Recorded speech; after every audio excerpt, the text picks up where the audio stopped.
ఆ రోజంతా రావూజీ ఇంటికి రాలేదు. అతను బిఏ చదువుతున్నాడు అని చెప్పేదావిడ. అతను చదువుకుంటున్నట్లుగాని పుస్తకాలుగాని ఎక్కడా ఎప్పుడూ కనిపించేవి కావు. పట్నంలో ఉండి చదువుకున్నాడు అనేది. ఏ పట్నం, ఏ కాలేజీ, ఆ వివరాలు మాత్రం తల్లి కొడుకులిద్దరూ సరిగ్గా చెప్పేవారు కాదు. పక్కింటి అవతలింట్లో ఉమా అనే అమ్మాయితో స్నేహం అయింది. ఆ అమ్మాయికి పెళ్ళయింది. ఆ సంవత్సరమే మంచి రోజు చూసి అత్తవారింటికి వెళుతుంది. అంతవరకు పుట్టింట్లో ఉంది. ఉమ ఒకరోజు ఆరతితో గుసగుసలాడింది. నీకు రావూజీ అంటే ఇష్టమేనా అని. ఆ ప్రశ్నకు ఆరతి చిన్నగా నవ్వి ఊరుకుంది. అతని చేసుకుంటే నువ్వు సుఖపడతావు అన్న నమ్మకం నాకు లేదు. నువ్వు పట్టణంలో పుట్టి పెరిగావు, చదువుకున్న దానివి, అందం తెలివితేటలు ఉన్నాయి. చూస్తూ చూస్తూ నువ్వు ఈ రావూజీని ఎలా పెళ్లి చేసుకుంటావో నాకు అర్థం కావడం లేదు అంది. ఏమన్నట్లు చూసింది ఆరతి. అతని బుద్ధి మంచిది కాదు. పొలాల్లో పనిచేసే ఆడవాళ్లతో తిరుగుతాడు. కొందరు ఆడవాళ్లకి అసహ్యం వేసి చీ వెధవా అని తిడతారు కూడా. అయినా అతని బుద్ధి మారదు. పెళ్ళయ్యి భర్త పోయిన ఆడవాళ్లతో, భర్త వదిలేసిన తనకంటే పెద్దవాళ్లతో సంబంధం పెట్టుకుంటాడు. అన్నీ పాడుబుద్ధులే. అంతా వాళ్ల నాన్నబుద్ధి అంటే కాదు, వాళ్ళమ్మ కూడా అంతే. ఈ ఊరి కరణంగారితో మరొక ఆయనతో ఇలా కొంతమందితో సంబంధం పెట్టుకుంది. అలాంటిది చూస్తూ చూస్తూ నువ్వు ఈ ఇంటికి తెలిసి కోడలిగా రావడం ఆలోచించుకోవాల్సిన విషయం అంటూ చెప్పింది. ఆరతి మాట్లాడలేదు. కొద్దిసేపు తర్వాత మెల్లగా అంది. నా ఇష్టాయిష్టాలతో పనేముంది, మా అమ్మ నాన్న ఎలా అంటే అలా. ఉమ మాట్లాడలేదు. ఆరతి ఇంట్లోకొచ్చాక మేనత్త ముఖంలో కోపచ్చాయలు తొంగి చూశాయి. ఎవరితో ఎంతసేపు మాట్లాడుతున్నావు అని అడిగింది. ఉమతో మెల్లగా చెప్పింది. దానికి నీకు మాటలేమిటి? దాని వయసు ఎక్కడా, నీ వయసు ఎక్కడా? ఆయన అదంతా కుళ్ళిపోతుంది. నిన్ను చూసి ఓర్వలేకపోతోంది. అది ఈ ఇంటి కోడలు కావాలనుకుంది. అప్పటినుండి నువ్వంటే దానికి మనసులో మంట అందావిడ. ఆరతి మాట్లాడలేదు. దాంతో మాట్లాడుకో, అదసలే దిష్టికళ్ళముండా, అది ఏం చెప్పినా నమ్మకు అంది హెచ్చరిస్తున్నట్టు. ఆరతి మౌనంగా తల ఊపింది. అలాగే అన్నట్టుగా. ఎందుకో ఆ రోజు మేనత్తను చూస్తుంటే వేరుగా, కొత్తగా, అంతకు మునుపట్ల సౌమ్యంగా అనిపించలేదు. పైకి మాత్రం ఏం మాట్లాడలేదు. ఆ రాత్రి గదిలో పడుకుంది. మేనత్త వేరే గదిలో పడుకుంది. రాత్రి ఏ 1 గంటకో వచ్చాడు. తప్పతాగున్నాడు. తల్లిని ఒక తిట్టు కాకుండా చెడ్డ తిట్లన్నీ తిడుతున్నాడు, డబ్బు ఇవ్వమంటే ఇవ్వలేదని. ఆరతి తన చెవుల్ని తానే నమ్మలేకపోయింది. ఆవిడ కేకలు వేసి కొడుకుని తిడుతోంది. రావూజీ తల్లిని చావబాది వదిలిపెట్టాడు. ఆరతి భయంతో బిగుసుకుపోయింది. తలుపులు లోపల గడి వేసుకుని కూర్చుంది. ఆవిడ ఏడవడం వినిపిస్తోంది. ఏడవే, ఏడ్చేడ్చి చావు, పీడ పోతుంది అంటున్నాడు రావూజీ. ఆరతికి ఆ రాత్రంతా నిద్రపట్టలేదు. తెల్లవారి గది బయటకు వెళ్లాలంటే భయం వేసింది. అయినా తప్పదు. తలుపులు తీసుకుని వెళ్ళింది. మేనత్త మంచం మీద పడి ఏడుస్తూ ఉంటుంది, ఎలా ఉందో అనుకుంటూ. రావూజీ ఉన్నాడా లేడా అనుకుంటూ బయటకు వెళుతూనే ఒక దృశ్యం చూసి కొయ్యబారిపోయింది. ఆవిడ తెల్లవారి ఎప్పుడో లేచి స్నానం చేసి ముస్తాబైపోయింది. అసలు ఏం జరగనట్లు తన పని తానే చేసుకుంటుంది. మేనకోడల్ని చూస్తూనే నవ్వుతూ ఏమ్మా ఆలస్యంగా లేచావు అంది. ఆరతి రాణి నవ్వు బలవంతంగా పెదవుల మీదకే తెచ్చుకుని పెరటివైపుగా వెళ్ళింది. అటువైపు వసారాలో స్నానం చేసి బట్టలు మార్చుకుని వచ్చేసరికి తల్లి కొడుకులు నవ్వుతూ కబుర్లు చెప్పుకుంటున్నారు. ఆరతిని చూస్తూనే రావూజీ, నీ కోడలి రోజు ఎంతో అందంగా ఉంది, ఏమిటి విశేషం అని అడిగాడు హాస్యంగా. ఆరతికి ఆ మాట వినగానే ఒళ్ళు మండిపోయింది. పైగా తల్లి కొడుకులిద్దరూ రాత్రి జరిగిన విషయం పూర్తిగా మరిచిపోయి అసలు ఏం జరగనట్టు మాట్లాడుకోవడం మరింత ఆశ్చర్యం అనిపించింది. ఏంట్రా అలా మాట్లాడతావు? నా కోడలు రోజూ అందంగా లేదా? ఈరోజైనా అందంగా ఉంది. కట్టిపెట్రా నీ హాస్యాలు నువ్వును. నా కోడలు బంగారు బొమ్మ అంటూ నవ్వుతూ కొడుక్కి, మేనకోడలకి వేడివేడి పెసరట్లు, కాఫీలు అందించింది. అలాగా, ఏది బంగారు బొమ్మ అంటూ ఆరతి దగ్గరగా వచ్చి గెడ్డం పట్టి తన వైపుగా తిప్పుకున్నాడు ఆ దొలా చూస్తూ. ఆరతికి కంపరంగా అనిపించింది. అతని స్పర్శ. ముఖం తిప్పేసుకుంది. రావూజీ త్వరగా టిఫిన్ తిని కాఫీ తాగి వెళ్ళిపోయాడు. కొడుకు వెళ్ళాక ఆవిడ మెల్లగా అంది. నీపై ఇష్టంతో వాడు పడిచొస్తున్నాడు. తొందరగా నీకు ఆ 3 ముళ్ళు వేయించేస్తే మీరిద్దరూ చిలకా గోరింకల్లా ఉండొచ్చు. నేనొచ్చి మీ నాన్నతో మాట్లాడతాను. పెళ్లికి ముహూర్తం పెట్టి పెళ్లి జరిపించేస్తామంటూ. ఆ మాట వినగానే ఆరతికి టిఫినే విషంలా గొంతుకులో పడి మింగుడు పడలేదు. రావూజీకి తనకి పెళ్ళా? ఈ పెళ్లి జరిగిపోతుందా? తప్పదా? రాత్రి విషయం గుర్తుకొచ్చింది. కన్నతల్లిని గౌరవించినవాడు భార్యకి విలువిస్తాడా? ఈ పశువుతో సమానమైన వాణ్ణి నేను పెళ్లి చేసుకునేది. ఆమె గుండె గుబేలు మంది. పెళ్ళంటే ఇంకా ఎప్పుడో జరిగే విషయం, అప్పుడు ఆలోచిద్దామనుకుంటుంది. ఇంత తొందరలోనా పెళ్లికి ముహూర్తం పెట్టేది? ఇలాంటి కిరాతకుణ్ణి చూస్తూ చూస్తూ ఏ ఆడపిల్ల పెళ్లి చేసుకుంటుంది? ఆరతికి బెంగలాంటిది మనసులో ప్రవేశించింది. ఉమ మర్నాడు ఉదయం వాళ్ళింటికొచ్చి, పిన్ని, ఆరతిని మా ఇంటికి పంపవా? మా ఇంట్లోనే భోజనం చేస్తుంది. సాయంత్రం అందరం కలిసి అలా తోటలోకి వెళ్ళొస్తామంది. ఆ మాటకు ఆవిడ ముఖం అదొలా పెట్టి, పెళ్ళైందానివి, నీకు తిరుగులేమిటి? మీ ఆయనకు తెలిస్తే ఊరుకుంటాడా అంది. పంపించడం ఇష్టం లేనిదాన్లా. ఆవిడకంటే 7 ఆకులు ఎక్కువ చదివింది ఉమ తల్లి. నీ కబుర్లు నువ్వును. పుట్టింట్లో ఉన్నప్పుడే కదా ఈ సరదాలు, ఈ తిరుగుళ్ళు. అత్తవారింటి దగ్గర చెల్లు కాదు. నీ కోడల్ని మా ఇంటికి పంపిస్తే అరిగిపోతుందా, కరిగిపోతుందా? తీసుకెళ్లవే ఉమా అంటూ కూతురికి చెప్పి ఆవిడ కబుర్లలో పడింది. ఆవిడ మాట్లాడలేదు. వాళ్లు ఆరతిని తీసుకువెళ్లి తన కొడుకు గురించి ఏం చెప్తారో అని బెంగ. ఆరతి వాళ్ళింట్లో మధ్యాహ్నం భోంచేసి ఆ సాయంత్రం అందరి పిల్లలతో తోటకు వెళ్ళింది. ఆరతికి అలా తోటలోకి అందరితో వెళ్లడం సరదాగా అనిపించింది. అలా ఒక్కరితే ముందుకు వెళ్ళింది. అక్కడే ఒక గడ్డిమేటుంటే వెళ్లి అక్కడ కూర్చుంది. మనసుకి ప్రశాంతంగా హాయిగా అనిపించింది. ఆ పక్కనే చిన్న నవ్వుతున్న శబ్దం అయింది. ఎవరు? ఉమా తనని వెతుకుంటూ వచ్చిందా అనుకుంటూ మెల్లగా లేచి అటు వెళ్ళింది. అంతే, చటుక్కున ముఖం తిప్పుకునొచ్చేసింది. అసహ్యం వేసింది. గబగబా ఆ తోట దాటుకునొచ్చేసి వాళ్ల మధ్యకొచ్చింది. ఎక్కడికి వెళ్ళావు? నీకోసం చూస్తున్నాం అన్నారు అంతా. ఆరతి జవాబివ్వలేదు. అదే దృశ్యం కళ్ల ముందు కదులుతూ అసహ్యం వేస్తోంది. ఆ రాత్రి పడుకున్నదే గాని నిద్రపట్టలేదు. చివరకు తన జీవితం ఏం కానున్నదో.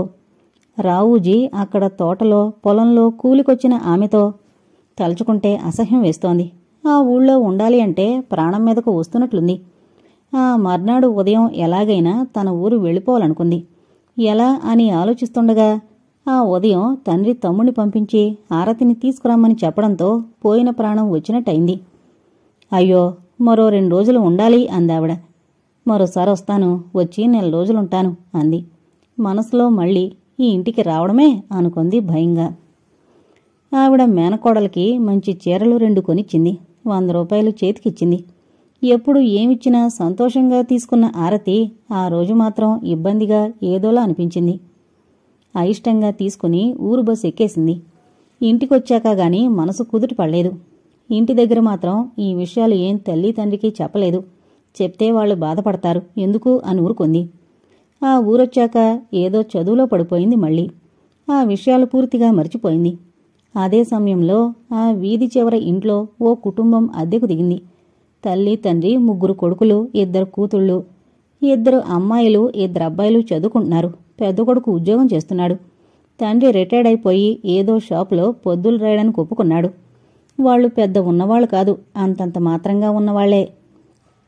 అనంతరామయ్య గారి భార్య రమణమ్మ వాళ్ల పెద్ద కొడుకు పేరు శరత్చంద్ర. డబుల్ MA పాస్ అయ్యాడు. అతను ఏదో ఉద్యోగం చేస్తున్నాడే తప్ప సరైన ఉద్యోగం మాత్రం కాదు. ఉన్న డబ్బుతో బంగారం అమ్మి దాంతో అతనికి చదువు చెప్పించారు. మిగతా పిల్లల విషయంలో అతనే బాధ్యత తీసుకుంటాడు అని ఆశించారు. శరత్చంద్ర మనసులో బాధపడుతున్నాడు. ఈ కుటుంబాన్ని ఎలా పైకి తీసుకురావాలా అని. అతనికి ఎందరో ఫ్రెండ్స్ ఉన్నారు. ఎవరినీ ఎలాంటి సాయం అడగడు. ఖచ్చితమైన మనిషి అతను. శరత్చంద్రకి తల్లిదండ్రులంటే గౌరవాభిమానాలున్నాయి. తమ్ముళ్ళు, చెల్లెళ్ళు అంటే ప్రేముంది. వాళ్లని ఎలా పైకి తీసుకురావాలా అని ఆలోచిస్తున్నాడు. శరత్చంద్రకి సనాతన ప్రభుకి మంచి స్నేహం ఉంది.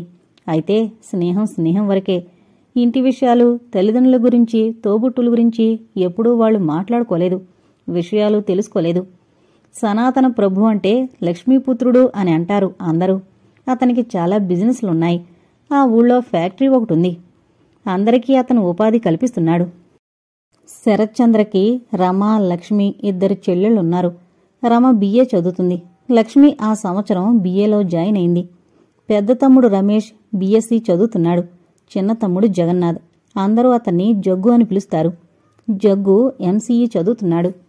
వాళ్ల చదువులకి, ఇంటద్దెకు, ఇంటి ఖర్చులకి, బస్ ఛార్జీలకి చాలా డబ్బు అవుతుంది. ఒక్కోసారి శరత్చంద్ర నడుచుకొచ్చేస్తాడు. ఆ డబ్బుంటే దేనికైనా ఖర్చుకుంటుంది అని. అనంతయ్య గారు కూడా ఒక్కోసారి అలాగే చేస్తారు. దూరం నడకైనా ఓపిక చేసుకుని అలా వెళ్ళొస్తుంటారు. రమకి, ఆరతికి స్నేహమయ్యి వాళ్ళింటికి వెళ్ళొస్తుండేది. అలా ఆ ఇంట్లో అందరికీ ఆరతితో చనువు ఏర్పడింది. శరత్చంద్ర మొదట ఎక్కువ మాట్లాడేవాడు కాదు. ఆ తర్వాత మాట్లాడడం మొదలుపెట్టాడు. అతను మాట్లాడే తీరు, ఆ పెద్ద తరహా ఆరతికి నచ్చుతాయి. మనసులో అతనంటే ఒక అభిమానం ఏర్పరుచుకుంది. వాళ్ళ ఇంట్లో ఏం చేసినా శరత్చంద్ర కోసం ప్రత్యేకంగా తీసుకొచ్చేది. శరత్చంద్ర కోసం అంటూ. రమ, లక్ష్మి ఆమెను ఏడిపించేవారు. ఏయ్, అన్నయ్యకే గాని మేం తినకూడదా? మేం మనుషులం కాదా అంటూ. రమణమ్మ నవ్వుతూనే వాళ్ళని కోప్పడేది. ఆ అమ్మాయి అంత అభిమానంతో తీసుకొచ్చిస్తుంటే మీరేంటర్రా అలా అంటారు? అంత అభిమానం చూపించేవాళ్లు మనకు దొరకద్దు అనేది. శరత్చంద్రకి తల్లి చెప్పి పెడుతుంటే అతను నవ్వుతూ, ఆరతి చేసిందా? అన్నీ అందుకే ఇంత బాగున్నాయి అంటూ ఇష్టంగా తినేవాడు. ఆరతి సిగ్గుపడి ముఖం దించుకునేది. అందరూ ఆమె వైపు కుతూహలంగా చూసేవారు. అనంతయ్య గారు ఆమె తలనిమిరి, ఈ అమ్మాయి అంటే నాకెందుకో చాలా ఇష్టం, అభిమానం. చిదిమి దీపం పెట్టచ్చు. అంత చక్కంది, అంత మంచిది, తెలివైంది, మంచి అదృష్టవంతురాలు అనేవారు. శరత్చంద్ర నవ్వుతూ, మా నాన్న అమ్మ పొగడతలు నీకు ఎక్కువైపోతున్నాయి. ఇక మేమెవరో నీకు కనిపించమేమో అనేవాడు. ఆరతి నవ్వి ఊరుకునేది. ఆ విషయంలోగాని ఏ విషయంలోగాని ఎవరితో ఎప్పుడూ వాదించేది కాదు. రమ పెద్దవాళ్ల దగ్గర గౌరవాభిమానాలతో వినయ విధేయతలతో ఉండేది. లక్ష్మి రమతో, రమేష్, జగ్గుతో కలిసిమెలిసి ఆత్మీయంగా ఉండేది. వాళ్ళందరికీ ఆరతంటే ప్రత్యేక అభిమానం. ఆ ఇంటిలో వాళ్లలో ఒక ఆమెగా కలిసిపోయింది, అరమరికలు లేకుండా. ఒకరోజు శరత్చంద్ర ఏదో ఉద్యోగం కోసం ఇంటర్వ్యూకి వెళ్ళాడు.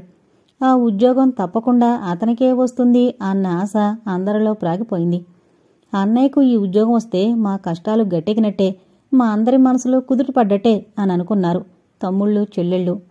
ఆ అన్నయ్యకి ఉద్యోగం వచ్చేస్తే భగవంతుడా అనుకున్నారు ఆ దంపతులు పూర్తిగా భగవంతుడినే నమ్ముకుంటూ.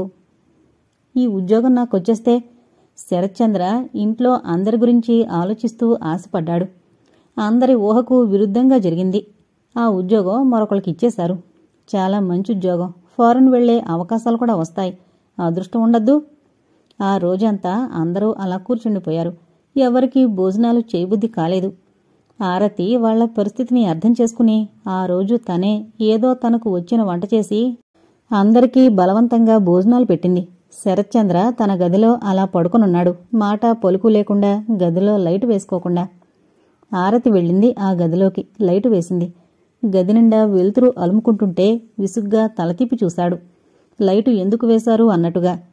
ఇంట్లో తమ్ముళ్ళు, చెల్లెళ్ళు ఎవరైనానేమో అని.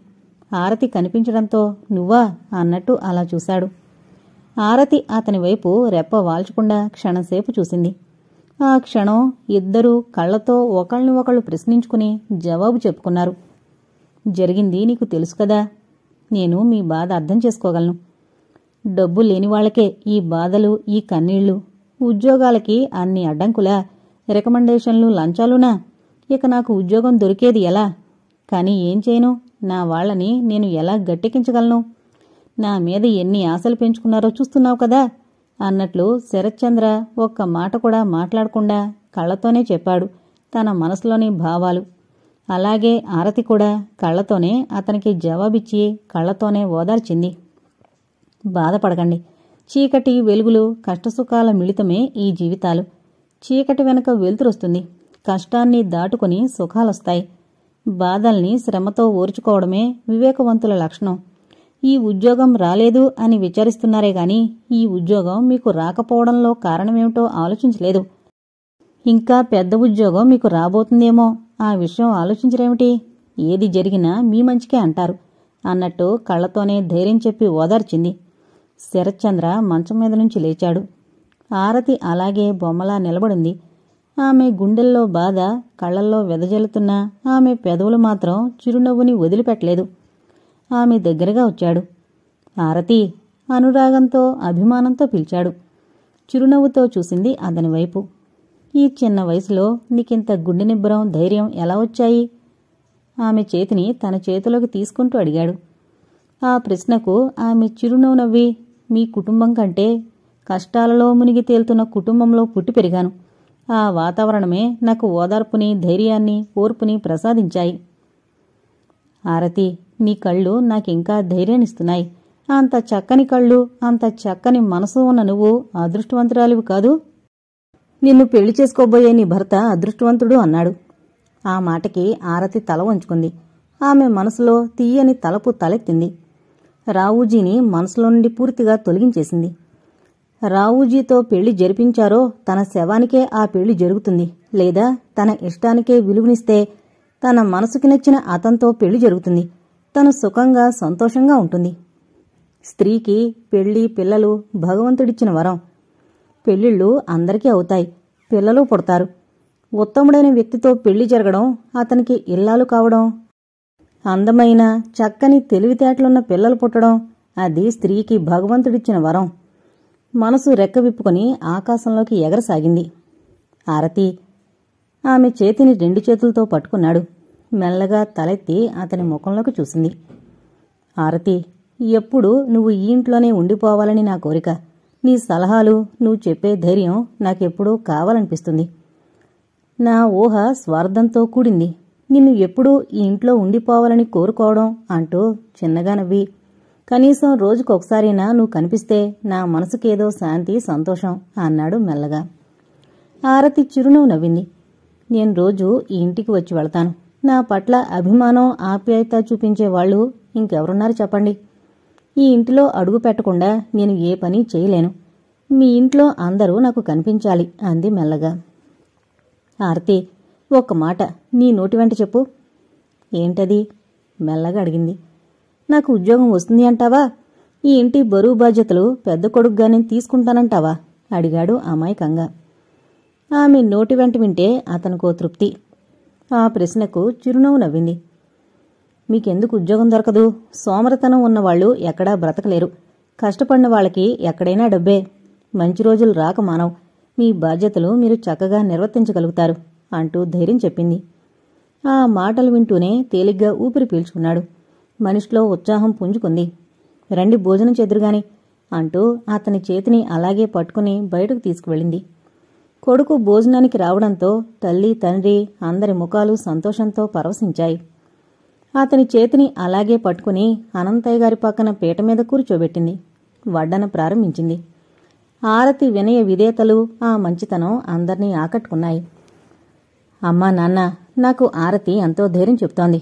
నాకు తప్పకుండా ఇంతకంటే మంచి ఉద్యోగం దొరుకుతుంది అని నమ్మకం కుదురుతుంది. మన ఆరతి కళ్ళల్లో ఉంది అందరికీ ధైర్యం చెప్పే మంత్రం అన్నాడు నవ్వుతూ. అందరి మనసులు తేలికయ్యాయి. లక్ష్మి అందుకుంది. ఏంటి అందరూ ఆవిడనే పొగిడేస్తున్నారు? నవ్వుతూ అంది. ఈవిడికంటే తెలివైన వాళ్ళు లేరా? రమంది హాస్యంగా. ఉన్నారు కానీ నీ అంత కుళ్ళుబోతు వాళ్ళు మాత్రం లేరు అన్నాడు జగ్గు. వెధవా అంది రమ రాణి కోపం తెచ్చుకుంటూ. అందరూ నవ్వుకున్నారు. వాతావరణం పూర్తిగా తేలిక పడిపోయింది. ఆరతి కొంతసేపు అక్కడే కూర్చుని ఇంటికి బయలుదేరి వెళ్ళింది. ఇంటికి వెళ్లగానే మరో పిడుగులాంటి వార్త వినవచ్చింది. గుండె గుబేల్మంది. అత్తయ్య, రావూజీ బయలుదేరి వస్తున్నట్లు ఉత్తరం వచ్చింది అని. రేపొస్తున్నారు. ఆరతికి, రావూజీకి పెళ్లికి ముహూర్తం పెట్టించేస్తారు. ఆరతి సంతోషం నీరైపోయినట్లు అయింది. మంచం మీద కుప్పలా కూలబడిపోయింది. రావూజీతో పెళ్ళా? అతనికి తను భార్యా? ఛీ, అతను ఒక మనిషా? పశువులాంటి వాడి చేత తాళి కట్టించుకుని అతనికి ఇల్లాలు కావడమా? అది ఈ జన్మలో జరిగే పని కాదు. ఎలా ఈ విషయం తల్లిదండ్రికి చెప్పడం?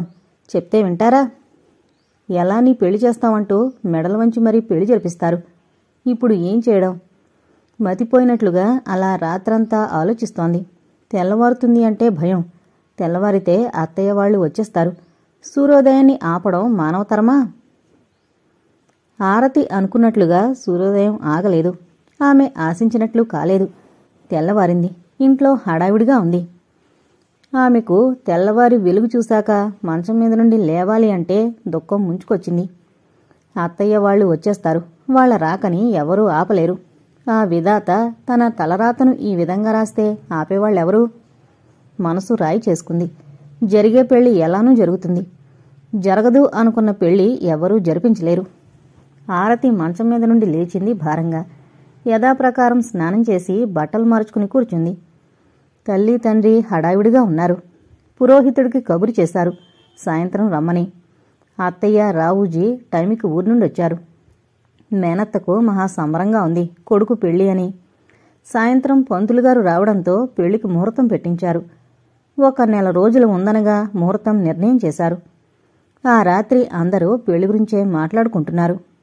రావూజీ కళ్ళన్నీ ఆరతి మీదే ఉన్నాయి. ఆరతికి ఒంటిమీద తేళ్లు జెరులు పోకుతున్నట్లుగా అనిపించసాగింది. అతని చూపులంటే అసహ్యం ఆమెకు. రావూజీ ఎలా అయినా ఆమెతో మాట్లాడాలని, ఆమెకు దగ్గర కావాలని ప్రయత్నిస్తున్నాడు. అతను ఎవరో అన్నట్టుగా ఆరతి ముఖం తిప్పుకుని అటువైపు చూడకుండా తప్పించుకుని తిరుగుతుంది. వాళ్లు ఆ ఇంట్లో వారం రోజులు మకాం వేశారు. మర్నాడు వెళ్ళిపోతారేమో అనుకుంది. వాళ్లు వెళ్లలేదు. 2 రోజులు ఎలాగో గడిచిపోయాయి. ఆ తర్వాత ఆ ఇంట్లో రావూజీని, అతని చూపుల్ని తప్పించుకుని మసలడం కష్టంగా తోచి ఆరతి చెల్లెలికి చెప్పి శరత్చంద్ర ఇంటికి వెళ్ళింది. ఆమె వెళ్లేసరికి అనంతయ్య గారు, రమణమ్మ ఎవరో బంధువులింటికి వెళ్లారు. వాళ్ల తాలూకా వాళ్లు చనిపోతే పలకరించడానికి. రమ, లక్ష్మి కూడా ఇంటి వద్ద లేరు. ఆమె వెళుతుంటే రమేష్ ఈ విషయం చెప్పి, నేనిప్పుడే వచ్చేస్తాను, తమ్ముడు, అన్నయ్య వస్తారు, ఇంటి దగ్గర ఎవరుంటారా అని ఆలోచిస్తుంటే సమయానికి నువ్వు వచ్చావు అంటూ చెప్పి రమేష్ వెళ్ళిపోయాడు.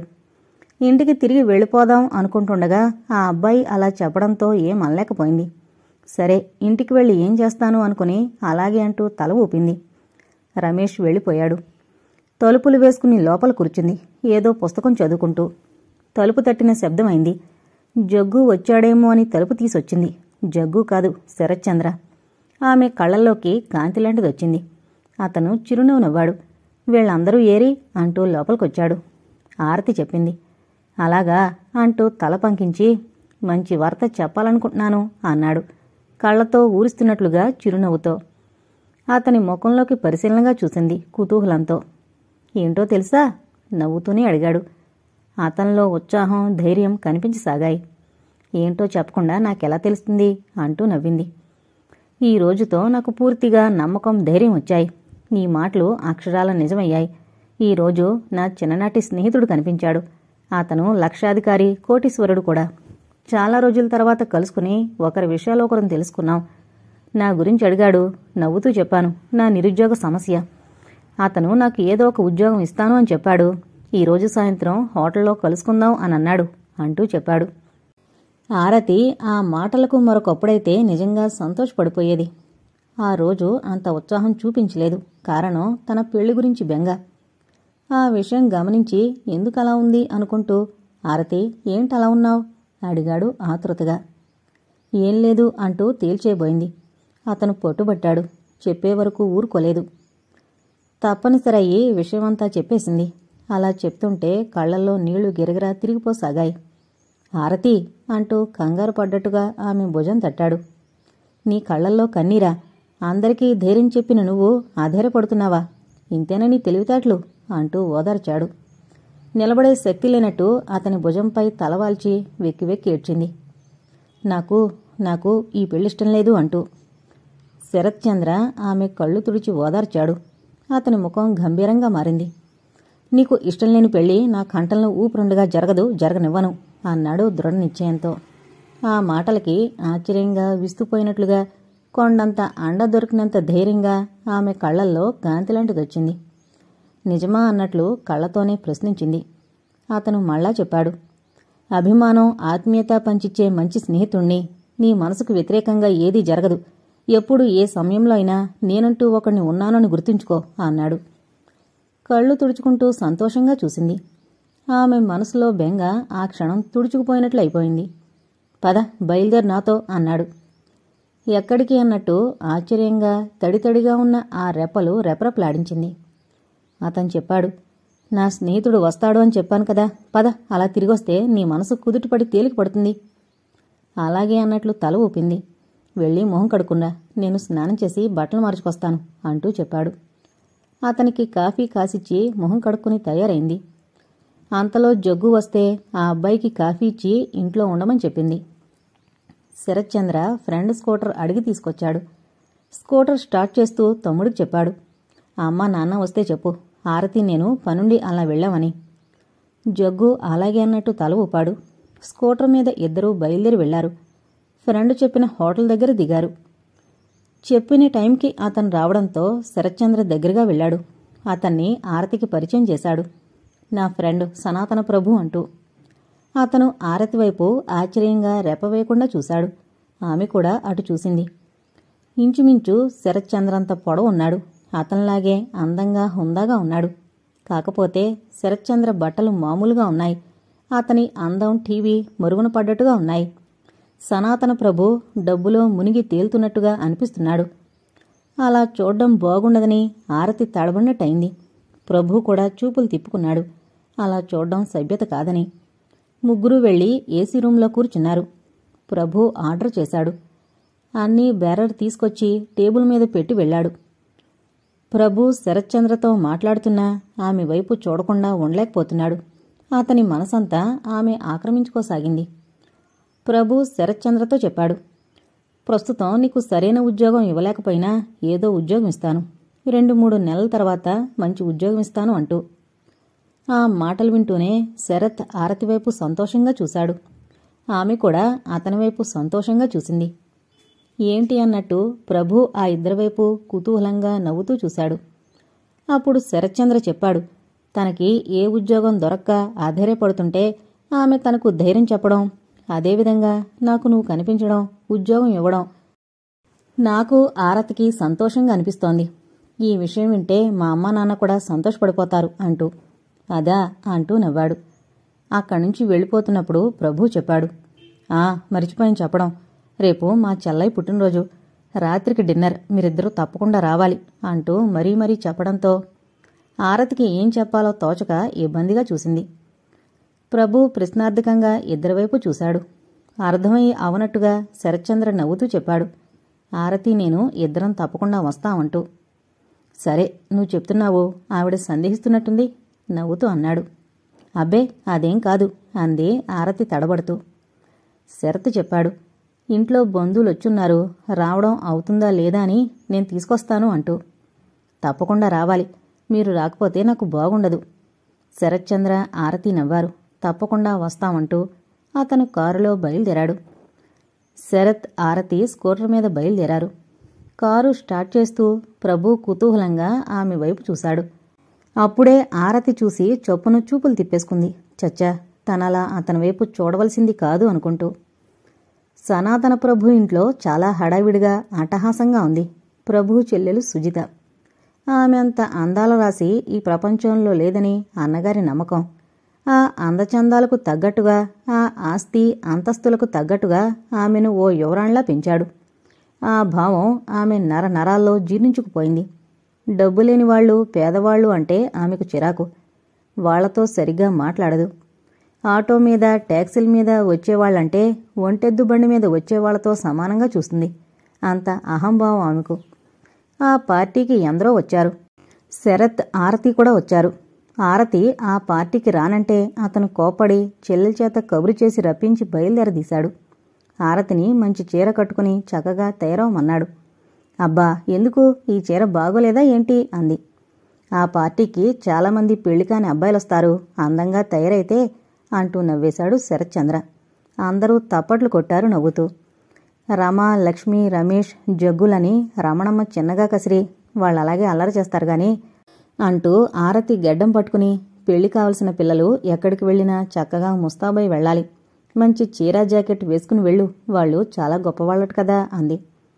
ఆరతి ఆవిడ మాటకు ఎదురు చెప్పలేదు. మంచి చీర జాకెట్ తీసుకుని కట్టుకుంది. చక్కగా ముస్తాబయ్యి శరత్చంద్ర స్కూటర్ స్టార్ట్ చేస్తుంటే అక్కడ నిలబడింది. లక్ష్మి, రమ స్నేహితురాల్ని ఉడికించడానికి ఓహో బస్తీ దొరస అని అంటూ రాగం తీసి పాటందుకున్నారు. ఏకకంఠంతో పాడారు. అనంతయ్య గారు, రమణమ్మ ముఖాముఖాలు చూసుకుని నవ్వుకున్నారు. ఆ పాటకు తగ్గట్టుగా రమేష్, జగ్గు బెంచి మీద మధ్యలు వాయించసాగారు. శరత్చంద్ర తల తిప్పి ఆమె వైపు చూసి గట్టిగా నవ్వేశాడు. ఆరతి ముఖం ఎర్రబడిపోయింది. వాళ్లు అలా ఉడికిస్తూ పాట పాడుతుంటే ఉండండి, మీ పని చెప్తాను అన్నట్టు చూసింది. వాళ్లు చేతి బొటనవేళ్లు పైకెత్తి చూపించి వెక్కిరించారు. నువ్వు మమ్మల్ని ఏం చేయలేవు అన్నట్టుగా. స్కూటర్ వెళ్ళిపోయింది. ఆ ఇంట్లోకి అడుగు పెడుతుంటే ఆరతికి ప్రాణం పోయినట్టుగా అయింది. అంతమంది జనంలో తను, శరత్చంద్ర సముద్రంలో నీటిబొట్టులా తయారయ్యారు. ఆయన ప్రభు వాళ్ళని అంత దూరంలో నుండే చూసి గబగబా దగ్గరగా వచ్చి ఇద్దరినీ పలకరించి తన వెంట తీసుకువెళ్లి చెల్లెలికి పరిచయం చేశాడు. సుజిత ఆకాశంలో తారలా చమక్ చమక్మని మెరిసిపోతూ ఉంది. ఆ ఖరీదైన బట్టల్లో, ఆ వస్తువుల్లో. ఆమె చుట్టూ కూడా కొందరు అమ్మాయిలు, అబ్బాయిలు ఉన్నారు. వాళ్ళందరూ డబ్బున్నవాళ్లే అని తెలుస్తోంది. ప్రభు వాళ్ళిద్దరినీ పరిచయం చేయగానే క్షణంసేపు అలా చూసింది. శరత్ ఆరతి వేసుకున్న బట్టలు కాస్తో కోస్తో ఖరీదైనవే. అయినా అలాంటి బట్టలు ఆ ఇంట్లో నౌకర్లు కూడా కట్టుకోరు. ఆమె చూపుల్లో నిర్లక్ష్యం కొట్టొచ్చినట్టు కనిపించింది ఆ ఇద్దరికి. అంతమందిలో ఆ ఇద్దరూ వెలవెలబోతున్నారు.